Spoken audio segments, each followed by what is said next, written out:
तथैव योधं तुरगै रथं सारथिना सह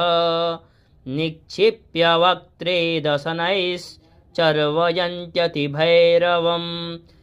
एकं जग्राह केशेषु ग्रीवायामथ चापरं पादेनाक्रम्य चैवान्यमुरसान्यमपोथयत्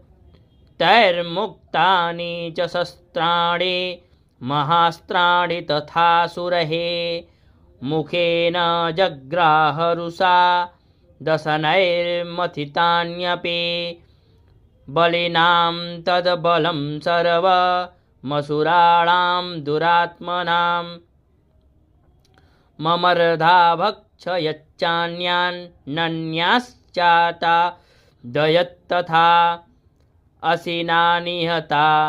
केचित् खट्वाङ्गतादिताः जगमुर्विनाशमसुरा दन्ताग्राभिहतास्तथा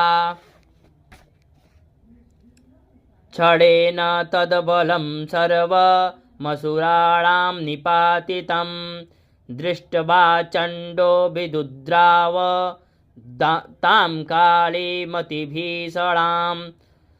सर्वर्षैर्महाभीमैर्भीमाक्षीं तां महासुरः